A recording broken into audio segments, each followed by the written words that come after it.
राष्ट्रपति द्रौपदी मुर्मू का आज चेन्नई दौरा। मद्रास विश्वविद्यालय के 165वें दीक्षांत समारोह को संबोधित करेंगे राष्ट्रपति।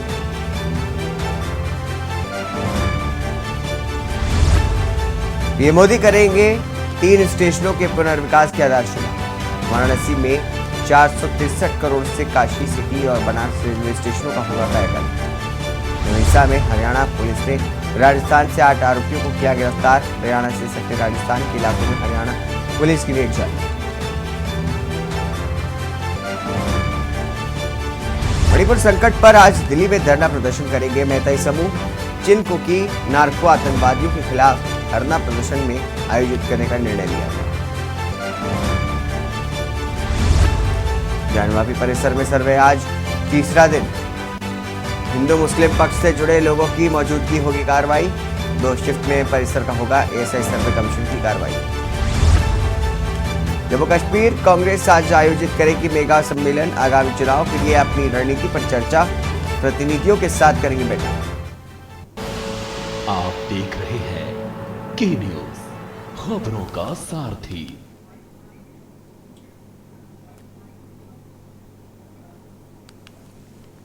नमस्कार, स्वागत है आपका। आप देख रहे हैं के न्यूज इंडिया। मैं हूं आपके साथ हारिस। तो बात करेंगे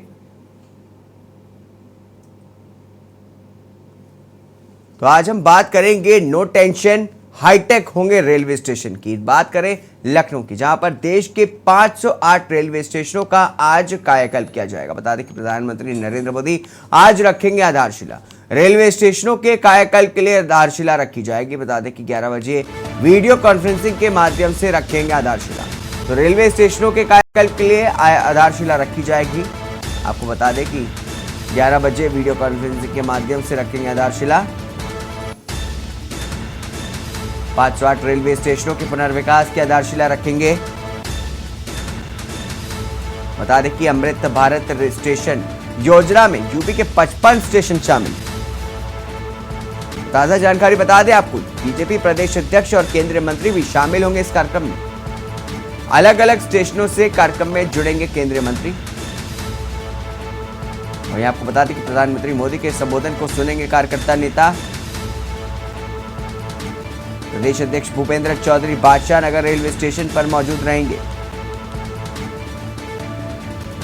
वहीं केंद्रीय मंत्री स्मृति ईरानी अमेठी रेलवे स्टेशन से जुड़ेंगी। बात करें अनुप्रिया पटेल तो विंध्याचल से, साध्वी निरंजन ज्योति फतेहपुर से। तो केंद्रीय मंत्री स्मृति ईरानी अमेठी स्टेशन से जुड़ेंगी। बताया जा रहा है अनुप्रिया पटेल विंध्याचल, साध्वी निरंजन ज्योति फतेहपुर, सत्यदेव चौधरी कानपुर सेंट्रल, साक्षी महाराज, हेमा मालिनी, सभी लोग कार्यक्रमों में होंगे शामिल। तो देश के 508 रेलवे स्टेशनों के कायाकल्प किया जाएगा। वहीं बताया जा रहा है कि प्रधानमंत्री मोदी आज रखेंगे आधारशिला।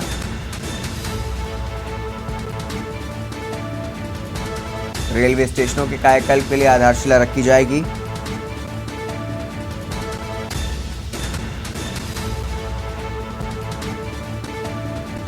पाँच 508 रेलवे स्टेशनों के पुनर्विकास की आधारशिला रखी जाएगी।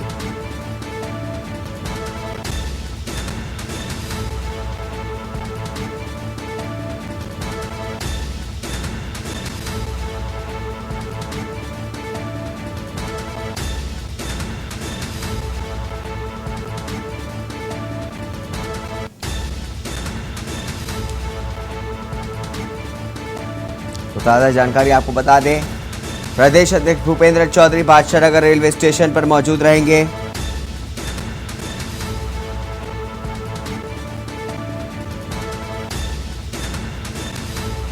अनुप्रिया पटेल विंध्याचल, साध्वी निरंजन ज्योति फतेहपुर,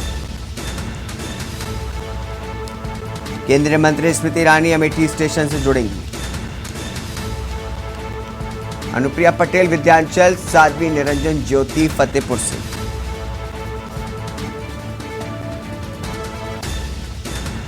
सत्यदेव पचौरी कानपुर से, हेमा मालिनी, सभी लोग कार्यक्रमों में शामिल होंगे। तो देश के 508 रेलवे स्टेशनों का होगा कायाकल्प।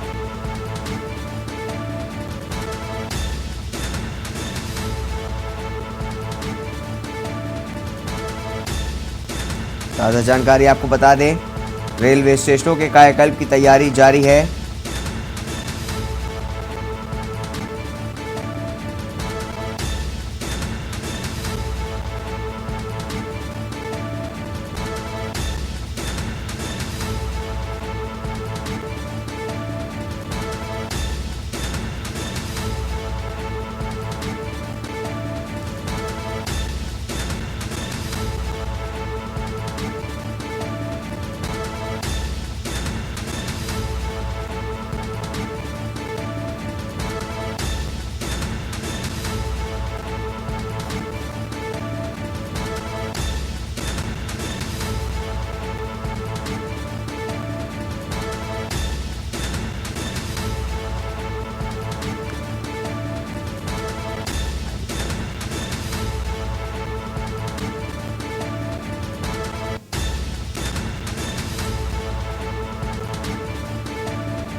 इसी खबर पर ताज़ा जानकारी के लिए अरमान आसिफ हमारे साथ लखनऊ से जुड़े हैं, रजी सिद्दीकी बाराबंकी से और आरपी सिंह अयोध्या से हमारे साथ जुड़े हैं।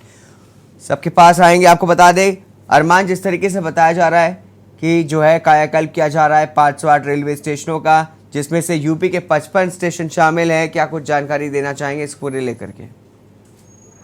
जी बिल्कुल, देखिए यूपी के 55 स्टेशनों का कायाकल्प किया जा रहा है। इसमें ज्यादातर ध्यान जो मॉडर्न तरीके के स्टेशन होते हैं जिसको डिजिटलाइज किया जाए, और ज्यादातर जो पुराने तरीके थे जिससे यात्रियों को भी आने जाने में काफी दिक्कतों का सामना करना पड़ रहा था, तो इन सारी चीजों को देखते हुए और कुछ विदेशी पैटर्न को भी देखते हुए उसी तर्क पे स्टेशन का कायाकल्प किया जा रहा है। जी रजी, जिस तरीके से देखा जाता था कि अब तक जो है जब कायाकल्प किया जाता था तो वो छोटे मोटे जगहों के स्टेशनों का कायाकल्प किया जाता था, लेकिन अब बाराबंकी के स्टेशन का कायाकल्प करने की बात कही जा रही है। किस तरीके से यात्रियों को सुविधा मिलेगी, क्या कुछ बताएंगे?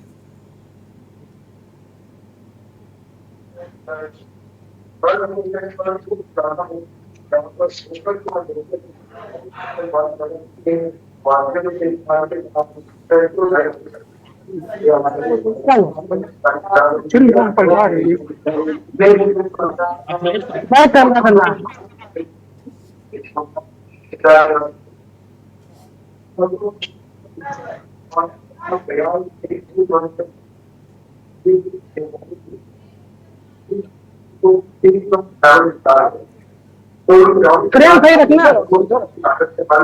सही रखना, फ्रेम सही रखना।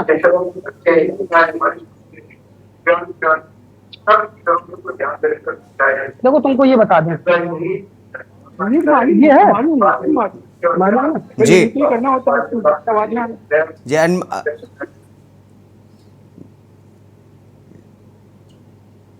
जी रजी, आपकी आवाज नहीं आ रही है, अनम्यूट कर लें।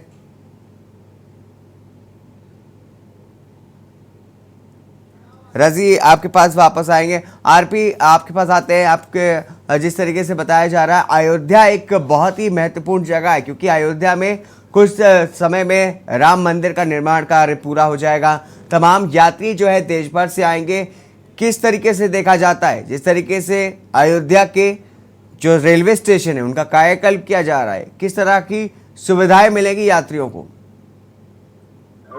जो रामनगरी के अयोध्या जितने भी कटे हुए स्टेशन है, चाहे जो स्टेशन हो, हाईटेक सुविधाओं से युक्त बनाए जाएंगे, और जितने भी वहाँ पे जितने हैं सजावट के जितने भी है, और जो भी मॉडल रहेंगे लगभग जो फटे हुए हैं, चाहे आप फैजाबाद ले लीजिए, चाहे दर्पण नगर लीजिए, तो राम मंदिर के मॉडल का ही बनाया जा रहा है जो अयोध्या, और सब हाईटेक सुविधाओं से युक्त रहेगा रामनगरी अयोध्या में जितने भी रेलवे स्टेशन बनाए जा रहे हैं, और वहाँ पे सुंदरीकरण का भव्य सुंदरीकरण का किया जा रहा है। जी अरे जी आरपी, जिस तरीके से बताया जा रहा है कि कायाकल्प किया जा रहा है, किस तरीके की सुविधा मिलने वाली है आधुनिकीकरण से? क्या जो बाकी की जो रेलवे की जो समस्याएं होती हैं, क्या उन पर पर्दा डाला जा सकता है? क्या उन पर भी काम किया जाएगा? नहीं, जो भी सुविधाएं रहेंगी हाईटेक रहेंगी, जितने भी टिकट के लेकर के सब हाईटेक सुविधाएं रहेंगी। और वहां पे जितनी व्यवस्थाएं की गई हैं बहुत सुटेबल की गई हैं। चाहे ओवरब्रिज हो, जितने भी ओवरब्रिज अयोध्या में हैं, जितने लगभग रेलवे ओवरब्रिज बना दिए गए हैं, मतलब जितनी भी सुविधाएं वहां पे हाईटेक, चाहे डॉक्टर की अलग व्यवस्थाएं की गई हैं। जो है मतलब एक इंटरनेशनल प्लेस की तरह इसको बनाया गया है रामनगरी अयोध्या में जितने भी रेलवे स्टेशन है। जी आरिफ जी। जी, इस बीच कानपुर से हमारे संवाददाता सुरेश हमारे साथ जुड़े हैं। सुरेश, आपसे जानना चाहेंगे, जिस तरीके से कानपुर को एक बड़ी सौगात मिलने जा रही है, कानपुर ही नहीं राज्य के 55 स्टेशनों को जो है कायाकल्प किया जा रहा है, किस तरीके से देखा जाएगा इस पर?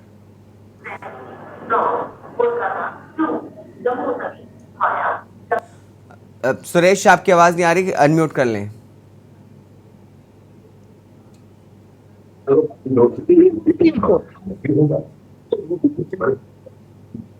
आवाज आ रही है हरी जी? जी जी, बात को पूरा करिए अपनी। हरी जी, जी हरी जी बता दें, जिस तरीके से कानपुर में जो स्टेशनों की सौगात मिली है और भी अन्य जगह मिली है, इसमें देखने को मिली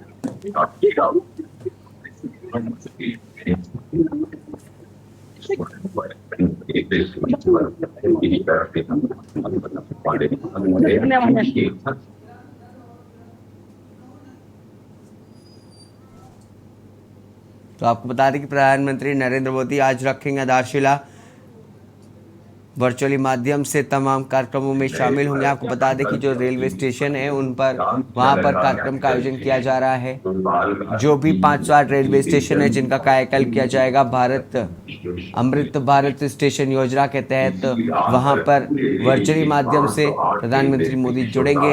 इस दौरान तमाम सांसद, विधायक और तमाम नेता और कार्यकर्ता शामिल हो रहे हैं।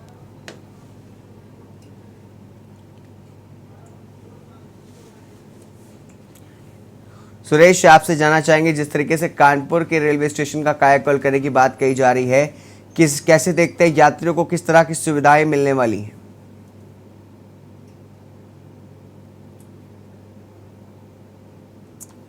सुरेश, आपकी आवाज नहीं पहुंच रही है।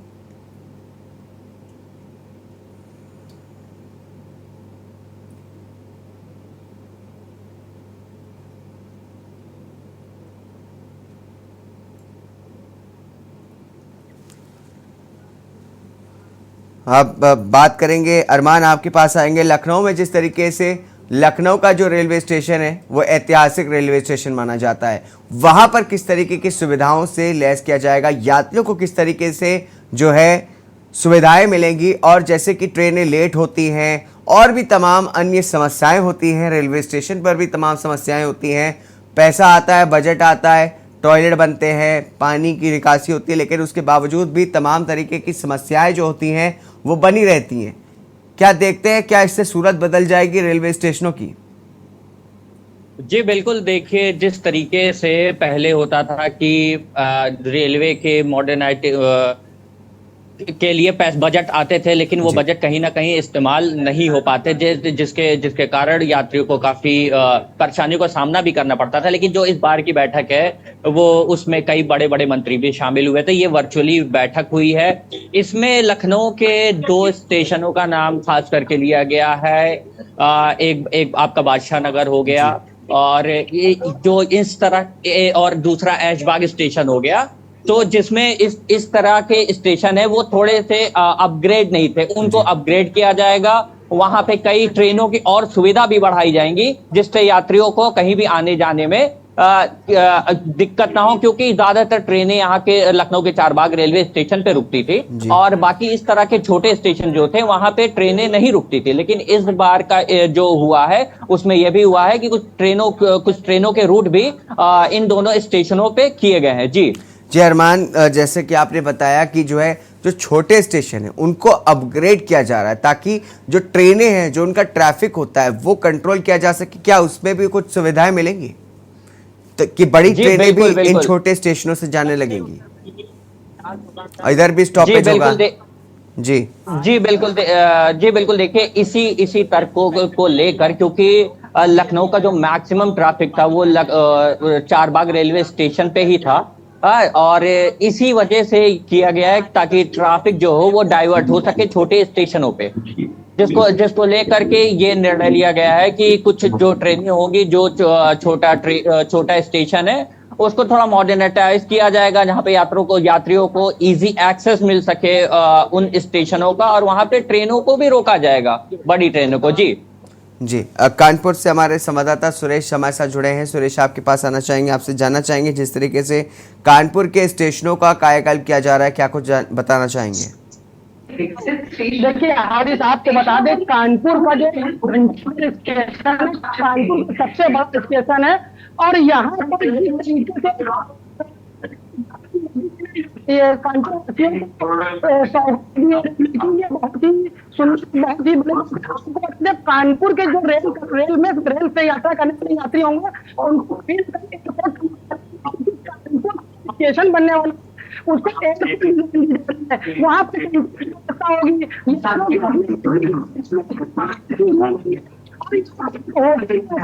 यहाँ पर यात्री होटल लेकर स्टे कर सकते हैं, जिससे उनकी ट्रेन का जो लंबी दूरी का है तो उनको इंतजार तो रेलवे के खाने पीने को लेकर तो इसको देखते हुए स्टेशन में कैंटीन बनेगी, हाईजेक कैंटीन बनेगी, जहाँ पर यात्रियों को जी ठीक है। स्टेशन यहाँ पर आ चुके हैं और कुछ ही मोदी जी किसानों को संबोधित करने जा रहे हैं। जी ठीक है सुरेश, तमाम जानकारी के लिए बहुत बहुत शुक्रिया। आप सभी का बहुत बहुत शुक्रिया तमाम जानकारी विस्तार से बताने के लिए। तो आपको बता दें कि नो टेंशन हाईटेक होंगे अब रेलवे स्टेशन। क्यों रेलवे स्टेशनों के कायाकल्प की तैयारी की जा रही है। आपको बता दें कि आज प्रधानमंत्री मोदी खुद इसकी आधारशिला रखेंगे। अमृत भारत स्टेशन योजना के तहत 508 रेलवे स्टेशनों के देश के 508 रेलवे स्टेशनों का कायाकल्प होगा, जिसमें से 55 स्टेशन उत्तर प्रदेश के होंगे। तो आपको बता दें कि प्रधानमंत्री मोदी आज आधारशिला रखेंगे। नो टेंशन हाईटेक होंगे रेलवे स्टेशन। रुकेंगे एक छोटे से ब्रेक के लिए, ब्रेक के बाद जल्द वापस आएंगे। आप देख रहे हैं के न्यूज, खबरों का सारथी। ब्रेक के बाद स्वागत है आपका। नो हिंसा को लेकर के इस वक्त की बड़ी खबर सामने आ रही है। आपको बता दें कि हरियाणा पुलिस ने राजस्थान से 8 लोगों को गिरफ्तार किया। तो नो हिंसा को लेकर के इस वक्त की बड़ी खबर सामने आ रही है। बताया जा रहा है कि हरियाणा पुलिस ने राजस्थान से 8 को गिरफ्तार किया है। बता दें कि हरियाणा से सटे राजस्थान के इलाकों में से गिरफ्तारी की जा रही है। गिरफ्तारी को लेकर के हरियाणा पुलिस की रेड जारी। वहीं नूह में अब 8 अगस्त तक बंद रहेगा इंटरनेट। राजस्थान से 8 आरोपी गिरफ्तार। गिरफ्तारी को लेकर के हरियाणा पुलिस कर रही रेड।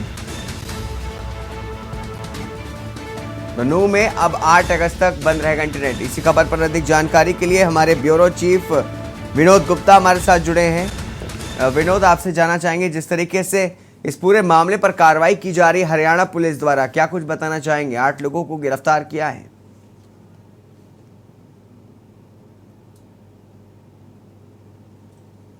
विनोद जी, आप तक आवाज पहुंच रही है हमारी?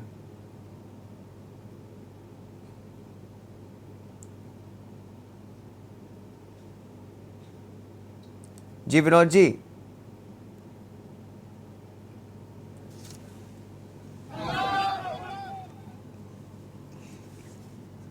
तो आपको बता दें कि हरियाणा पुलिस ने राजस्थान से 8 लोगों को गिरफ्तार किया है। बताया जा रहा है कि राजस्थान से इन 8 लोगों को गिरफ्तार किया है। नो हिंसा को लेकर के इस वक्त की बड़ी खबर आपको बता रहे, हरियाणा पुलिस ने कार्रवाई की है नो हिंसा को लेकर के।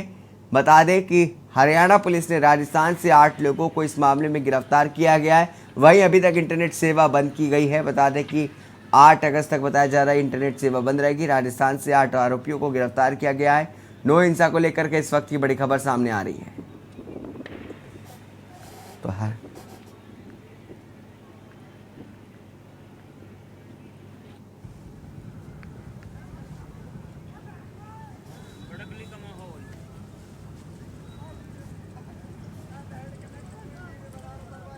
आपको ले चलते सीधे तस्वीरें। प्रधानमंत्री नरेंद्र मोदी इस वक्त अमृत भारत स्टेशन योजना के तहत 508 रेलवे स्टेशनों के कायाकल्प करने की आधारशिला रखने जा रहे हैं। सुनाते हैं आपको।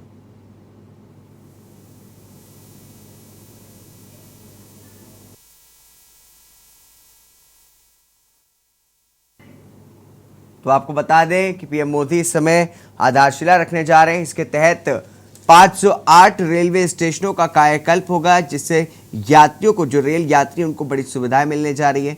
बता दें कि प्रधानमंत्री नरेंद्र मोदी वर्चुअली माध्यम से तमाम स्टेशनों पर हो रहे कार्यक्रमों से जुड़े हैं। तो बता दें कि तमाम स्टेशन जिनके कायाकल्प किए जाने हैं, 508 रेलवे स्टेशन, उन सभी 508 स्टेशनों पर जो है कार्यक्रम का आयोजन किया जा रहा है, जिसमें विधायक और मंत्रीगण, तमाम केंद्रीय मंत्री भी शामिल हुए हैं। लोग वहां पर पहुंचे हैं और प्रधानमंत्री नरेंद्र मोदी वर्चुअली माध्यम से उनसे जुड़े हुए हैं। बता दें कि प्रधानमंत्री नरेंद्र मोदी द्वारा इस योजना की आधारशिला रखी जाएगी। इस योजना के तहत आपको बता दें कि 508 रेलवे स्टेशनों का कायाकल्प किया जाएगा, उनका आधुनिकीकरण किया जाएगा। काल के प्रारंभ में इस ऐतिहासिक अभियान के लिए रेल मंत्रालय की सराहना करता हूं और सभी देशवासियों को बधाई देता हूं।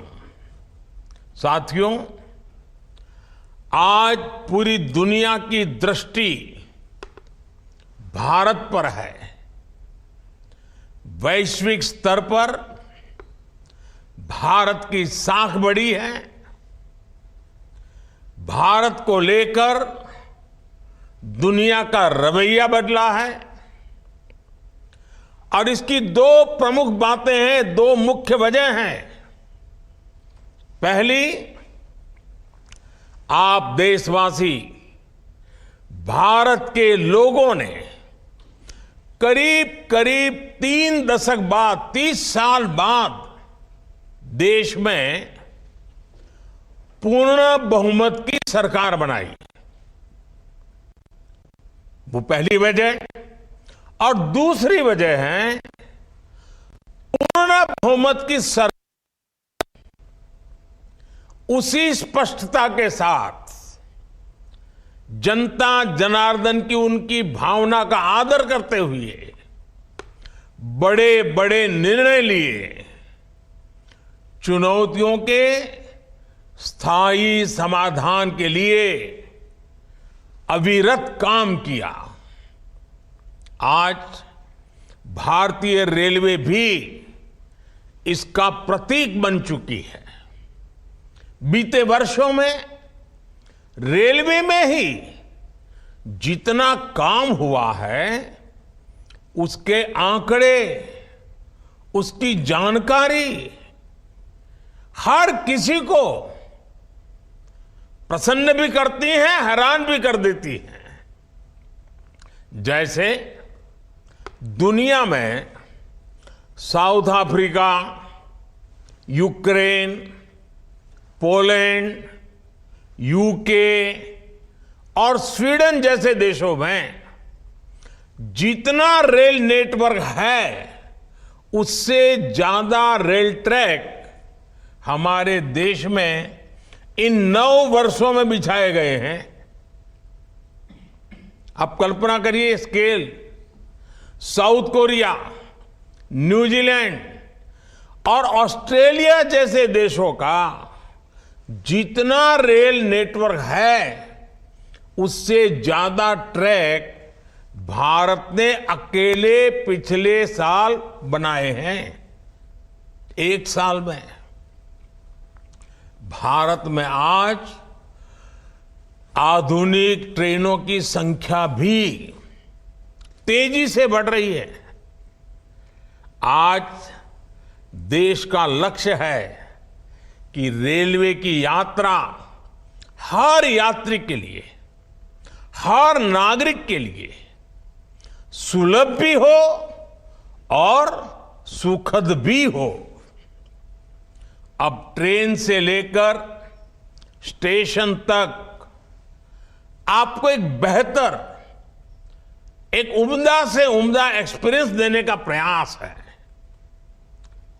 प्लेटफॉर्म्स पर बैठने के लिए बेहतर सीटें लग रही हैं, अच्छे वेटिंग रूम बनाए जा रहे हैं। आज देश के हजारों रेलवे स्टेशनों पर मुफ्त वाईफाई की सुविधा है। हमने देखा है इस मुफ्त इंटरनेट का कितने ही युवाओं ने लाभ उठाया है।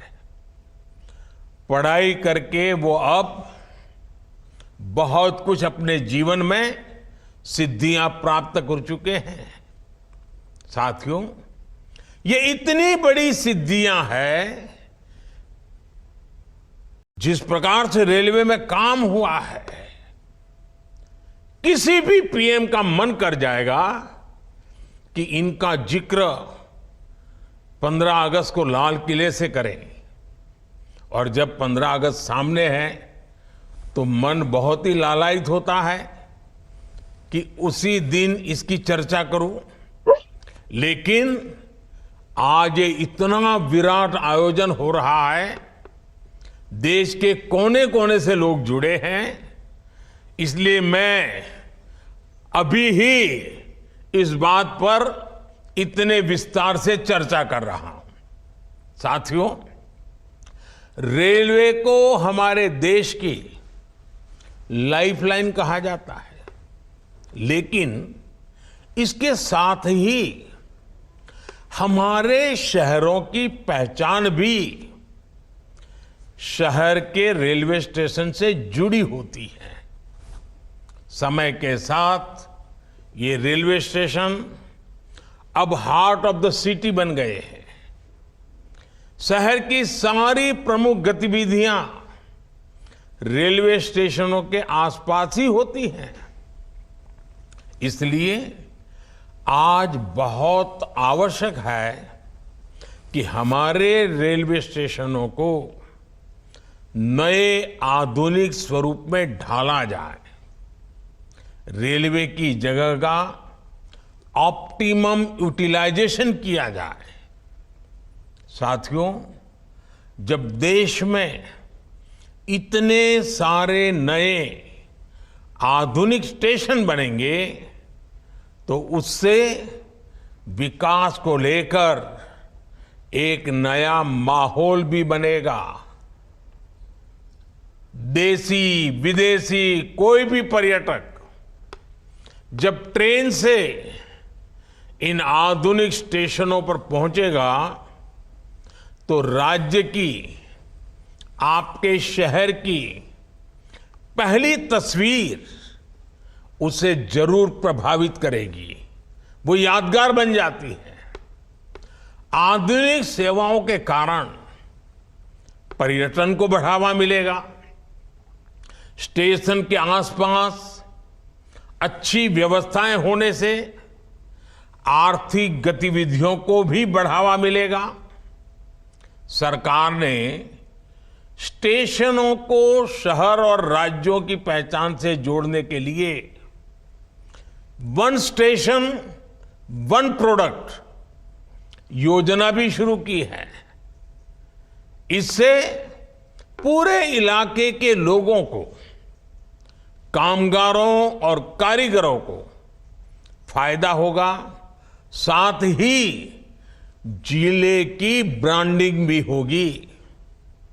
साथियों, आजादी के अमृत काल में देश ने अपनी विरासत पर गर्व का भी संकल्प लिया है। ये अमृत रेलवे स्टेशन उसके भी प्रतीक बनेंगे, हमें गर्व से भर देंगे। इन स्टेशंस में देश की संस्कृति और स्थानीय विरासत की झलक दिखेगी। जैसे जयपुर रेलवे स्टेशन में हवा महल, आमेर फोर्ट जैसी राजस्थान की धरोहरों की झलक होगी। जम्मू कश्मीर का जम्मू तवी रेलवे स्टेशन प्रसिद्ध रघुनाथ मंदिर से प्रेरित होगा। नागालैंड के दिमापुर स्टेशन पर वहां की 16 जनजातियों की लोकल वास्तुकला दिखाई देगी। हर अमृत स्टेशन शहर की आधुनिक आकांक्षाओं और प्राचीन विरासत का प्रतीक बनेगा। देश के विभिन्न ऐतिहासिक स्थलों और तीर्थ स्थानों को जोड़ने के लिए इन दिनों देश में एक भारत गौरव यात्रा ट्रेन, भारत गौरव टूरिस्ट ट्रेन भी चल रही है। शायद आपके ध्यान में आया होगा, उसको भी मजबूती दी जा रही है। साथियों, किसी भी व्यवस्था को ट्रांसफॉर्म करने के लिए जरूरी होता है कि हम उसके पोटेंशियल को पहचानें। भारतीय रेल में तो ग्रोथ को रफ्तार देने का अपार पोटेंशियल है। इसी सोच के साथ बीते 9 वर्षों में हमने रेलवे में रिकॉर्ड इन्वेस्टमेंट किया है।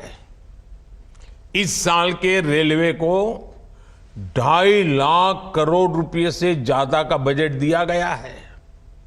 ये बजट 2014 की तुलना में 5 गुना ज्यादा है। आज एक होलिस्टिक सोच के साथ रेलवे के समग्र विकास के लिए काम हो रहा है।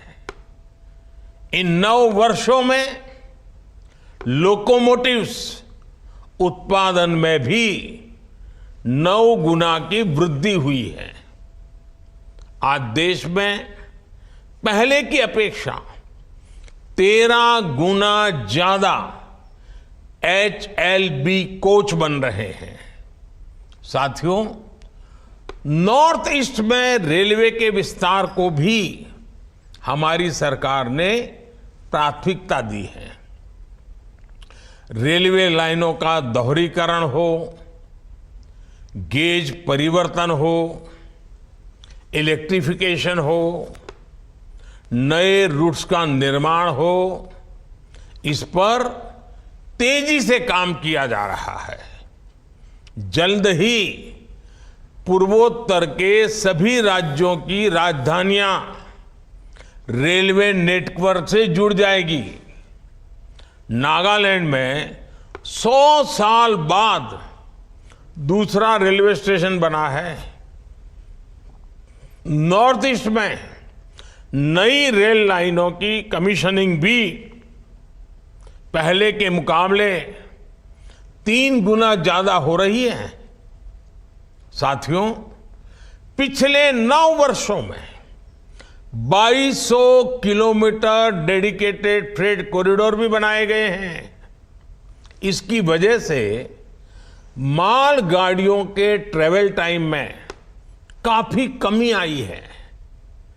दिल्ली एनसीआर से वेस्टर्न पोर्ट तक, चाहे गुजरात के समुद्री तट हो या महाराष्ट्र का समुद्री तट हो, पहले से जो सामान ट्रेन से पहुंचाने में एवरेज औसतन 72 घंटे लगते थे, आज वही लगेज, वही सामान, वही गुड्स 24 घंटे में पहुंच जाता है। ऐसे ही दूसरे रूट्स पर भी टाइम में 40% की कमी आई है। ट्रैवल टाइम में कमी आने का मतलब है कि मालगाड़ियों की गति बढ़ी है और सामान भी अब ज्यादा तेजी से पहुंच रहा है। इसका बड़ा लाभ हमारे उद्यमियों, कारोबारियों और खास करके हमारे किसान भाई बहनों को हो रहा है। हमारी फल सब्जियां अब ज्यादा तेजी से देश के एक कोने से दूसरे कोने तक जा रही है। जब देश में इस तरह का ट्रांसपोर्टेशन तेज होगा तो उतनी ही तेजी से भारत के जो उत्पाद है, हमारे छोटे मोटे कारीगर, हमारे लघु उद्योग जो कुछ भी उत्पादन करते हैं, वो सामान विश्व बाजार में भी तेजी से पहुंचेगा। साथियों, आप सभी ने देखा है कि पहले रेलवे ओवरब्रिज का कम होने के कारण कितनी दिक्कतें आती थी। 2014 से पहले देश में 6000 से भी कम रेलवे ओवरब्रिज और अंडरब्रिज थे। आज ओवरब्रिज और अंडरब्रिज की ये संख्या 10,000 से ज्यादा हो गई है। देश में बड़ी लाइन पर मानव रहित क्रॉसिंग की संख्या भी शून्य हो चुकी है। रेलवे और रेलवे प्लेटफॉर्म पर यात्री सुविधाओं के निर्माण में आज बुजुर्गों की, दिव्यांगजनों की जरूरतों का विशेष ध्यान रखा जा रहा है। साथियों, हमारा जोर भारतीय रेलवे को आधुनिक बनाने के साथ ही पर्यावरण फ्रेंडली बनाने पर भी है। बहुत जल्द भारत के 100% रेल ट्रैक्स इलेक्ट्रिफाइड होने जा रहे हैं, यानी कुछ ही वर्षों में भारत की सारी ट्रेनें सिर्फ बिजली से चला करेगी। इससे पर्यावरण की कितनी बड़ी मदद होगी आप अंदाजा लगा सकते हैं। 9 वर्षों में सोलर पैनल से बिजली बनाने वाले रेलवे स्टेशनों की संख्या भी 1200 से ज्यादा हो गई है। लक्ष्य यही है कि आने वाले समय में सभी स्टेशन ग्रीन एनर्जी बनाएं। हमारी ट्रेनों के करीब करीब 70,000 डिब्बे, 70,000 कोचेज में एलईडी लाइट्स लगाई जा चुकी हैं। ट्रेनों में बायो टॉयलेट्स की संख्या भी 2014 के मुकाबले अब 28 गुना ज्यादा हो गई है। ये जितने अमृत स्टेशन बनेंगे, ये भी ग्रीन बिल्डिंग्स के मानकों को पूरा करेंगे। 2030 तक भारत एक ऐसा देश होगा जिसकी रेलवे नेट जीरो एमिशन पर चलेगी। साथियों, रेल ने दशकों से हमें अपनों से मिलने का बहुत बड़ा अभियान चलाया है, काम किया है। एक प्रकार से देश को जोड़ने का भी काम किया है। अब ये हमारी जिम्मेदारी है कि हम रेल को एक बेहतर पहचान और आधुनिक भविष्य से जोड़ें और रेल की रक्षा, व्यवस्थाओं की रक्षा, सुविधाओं की रक्षा, स्वच्छता की रक्षा, एक नागरिक के नाते उस कर्तव्य को हमें निभाना। अमृतकाल कर्तव्य काल भी है, लेकिन साथियों, कुछ बातें जब हम देखते हैं तो मन को पीड़ा भी होती है।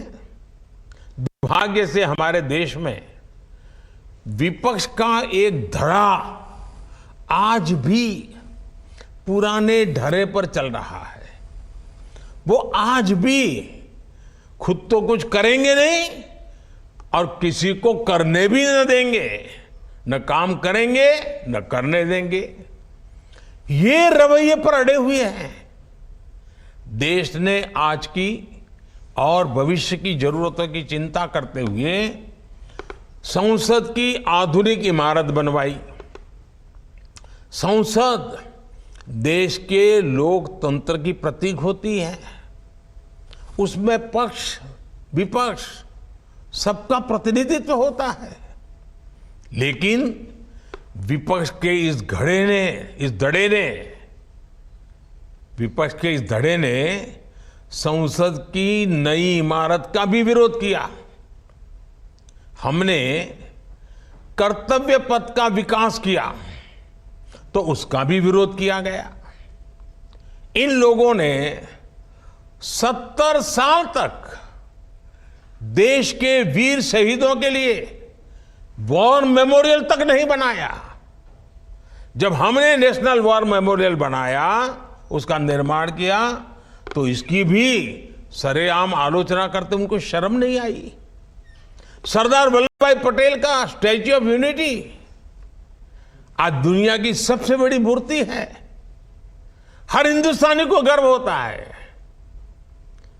और कुछ राजनीतिक दल चुनाव के समय तो सरदार साहब को याद कर लेते हैं, लेकिन आज तक इनका एक भी बड़ा नेता स्टैच्यू ऑफ यूनिटी में जाकर के सरदार साहब की इस भव्य प्रतिमा के न दर्शन किए न उन्हें नमन किया है।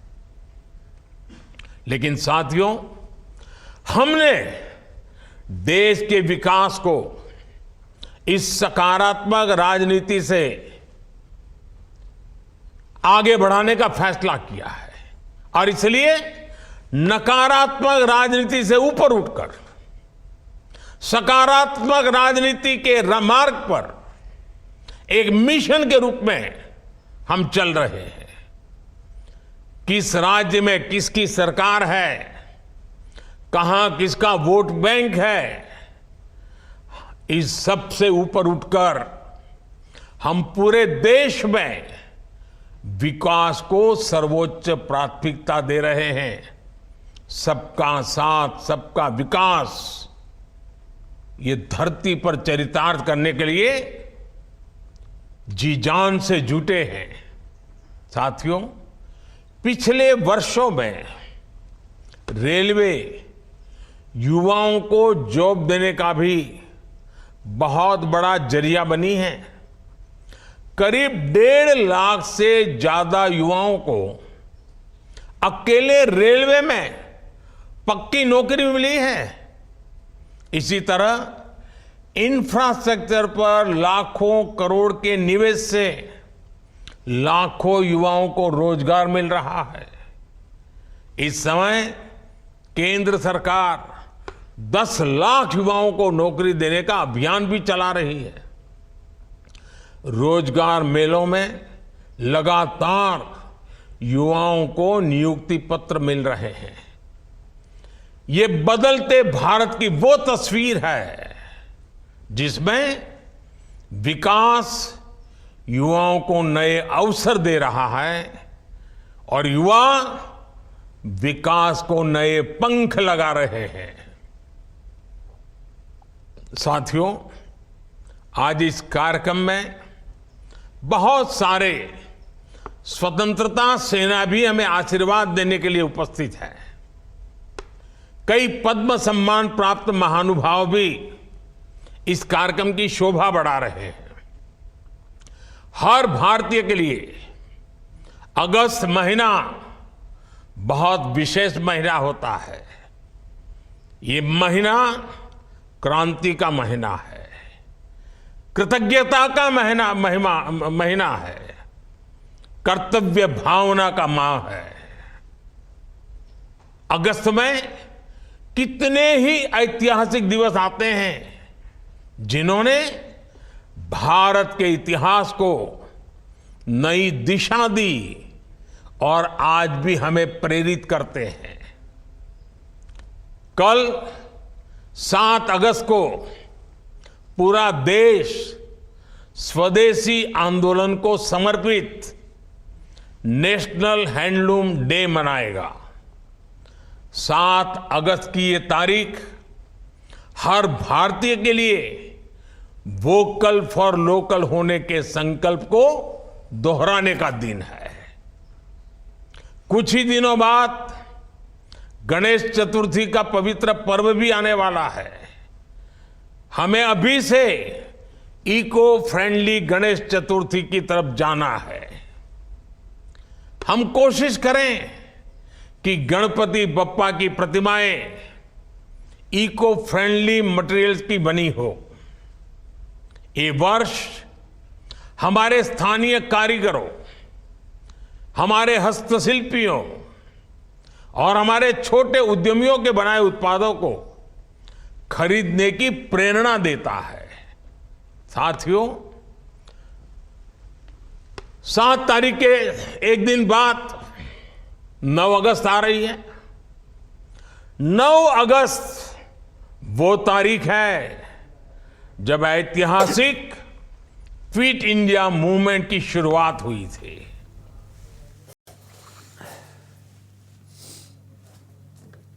तो आपने देखा अमृत भारत स्टेशन योजना के तहत जो कायाकल्प किया जा रहा है रेलवे स्टेशनों का, उनकी आधारशिला रख रहे थे और प्रधानमंत्री नरेंद्र मोदी जनता को संबोधित कर रहे थे। अब खबरों में आगे बढ़े, आपको बता दें वाराणसी से खबर है, रुकेंगे उससे पहले रुकेंगे एक छोटे से ब्रेक के लिए। ब्रेक के बाद जल्द हाजिर होंगे। आप देख रहे हैं के न्यूज, खबरों का सारथी। ब्रेक के बाद स्वागत है आपका।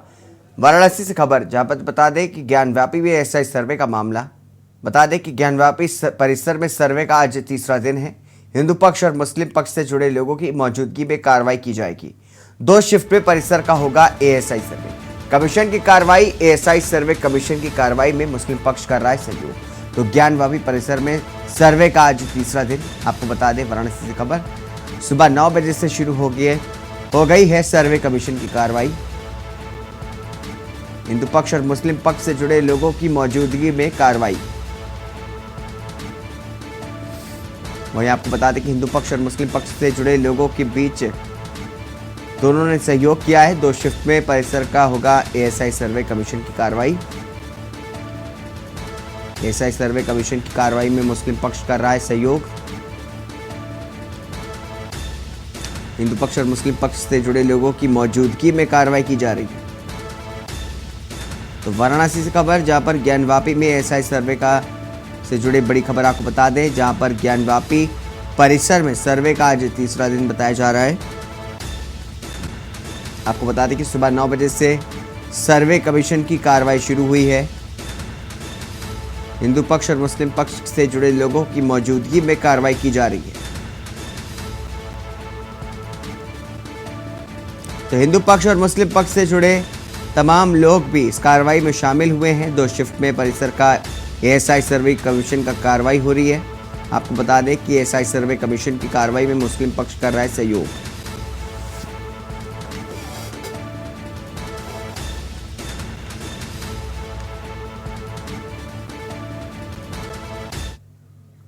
अखिल भारतीय कांग्रेस की बैठक हुई संपन्न। राष्ट्रीय महासचिव रणदीप सुरजेवाला ने ली बैठक। सुरजेवाला ने सरकार पर जमकर निशाना साधा। मेवात दंगे के लिए सरकार को बताया जिम्मेदार। तो अखिल भारतीय कांग्रेस की बैठक संपन्न हुई है। राष्ट्रीय महासचिव रणदीप सुरजेवाला ने बैठक ली। सुरजेवाला ने सरकार पर जमकर के निशाना साधा है। मेवात दंगे के लिए सरकार को बताया जिम्मेदार। वहीं आम जन की परेशानियों को लेकर के आंदोलन का ऐलान किया गया। कैथल में 13 और भिवानी में 21 अगस्त को प्रदर्शन किया गया। विरोध प्रदर्शन का कांग्रेस ने कार्यक्रम रखा है। हरियाणा हिंसा को लेकर के सरकार की घेराबंदी जारी है।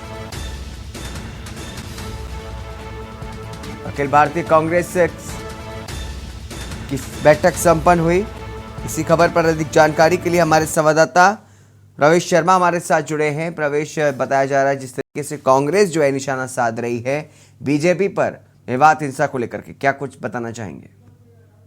जी बिल्कुल, देखिए मैं आपको बता दूं कि कल कैथल में एक रणदीप सुरजेवाला जो कांग्रेस के महासचिव हैं, उन्होंने एक बैठक ली थी कार्यकर्ताओं के साथ और उसमें कई मुद्दों पर चर्चा की और सबसे बड़ा मुद्दा उन्होंने उठाया मेवात में हुए दंगों को लेकर, जिसमें सरकार को साफ साफ निशाना साधा। उनका कहना है कि सरकार ने कहीं ना कहीं लापरवाही करी है जिसकी वजह से इतना बड़ा दंगा हुआ। दूसरी तरफ मैं आपको बता दूं कि इसी बैठक में ये फैसला लिया गया है कि बात अगर हरियाणा की करें तो हरियाणा में कई मुद्दे ऐसे हैं जिनको लेकर सरकार नजरअंदाज कर रही है, जैसे प्रॉपर्टी का यूआईडी हो या इसके अलावा प्रॉपर्टी टैक्स हो या युवा से रिलेटेड कई ऐसी योजनाएं हैं जो वहां पर अटकी हुई है, जिसको लेकर कांग्रेस ने तय किया है कि वो 13 अगस्त को आंदोलन करेगी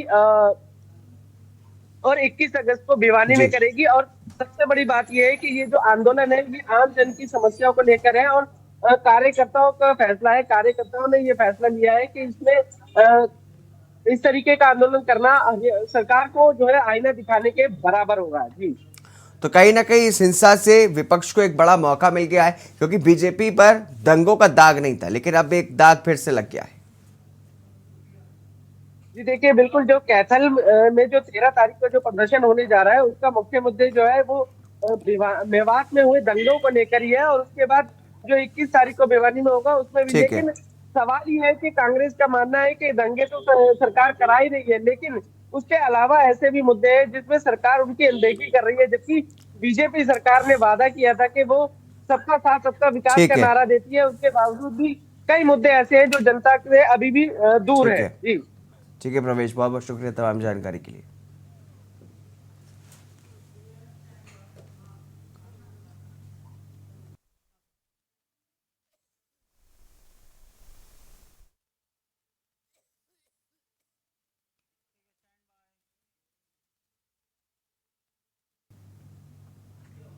इसी के साथ इस बुलेटिन में बस इतना ही। दीजिए इजाजत, नमस्कार।